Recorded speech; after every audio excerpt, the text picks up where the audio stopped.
Hello, and welcome to my humble abode. Darren Sharper for the Minnesota Vikings, bringing you NBC Sports to show you how I stay so young and preserve my sexy.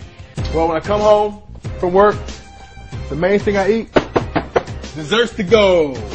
Cinnabon. Actually, this is 7-Up cake. What am I saying? Cinnabon. 7-Up cake. No, I don't eat that. That's just my dessert for after the game. I come in the house, give me a bottle of water, and then I go to my hyperbaric chamber.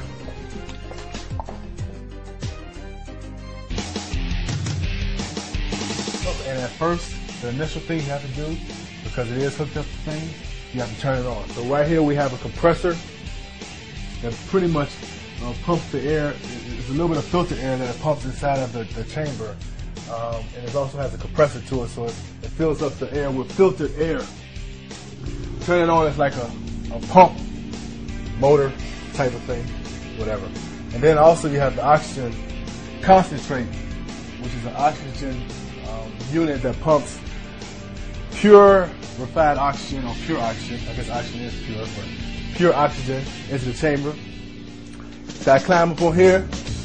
It's on the bed so I can be more comfortable, as you know. You have to sleep in it, so you have to be comfortable. Screw it in. This is a little bit of the process. This is probably the toughest part of it. It's getting inside. If I don't have anyone here with me, which I usually don't because I'm a bachelor, I have to zip it up myself. And I go and get inside of it. Y'all have to throw me a towel.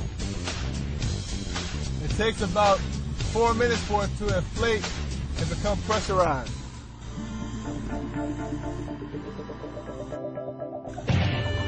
Can't hear me okay? I usually will stay in it for about 2.5 hours. You have to gradually build yourself up the time that you can stay inside of the chamber. You start off around 30 minutes, then 45 minutes, and then next you go an hour, and then continue up. But I'll stay in approximately 2.5 hours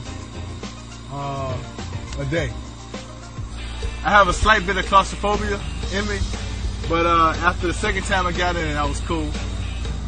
And I was straight. Now I'm pretty much used to it. I can stay in it overnight if I wanted to.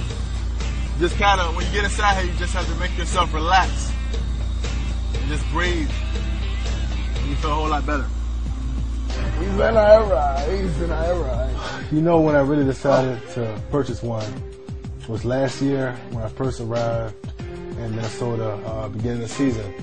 I hurt my knee, and one of our trainers, Mark Ellis, told me about the hyperbaric chamber as far as it helps your recovery, it helps you heal a lot faster, any injuries that you might have, and that's all I need to hear. It's a compression of filtered air, and you're in a like I said, a chamber.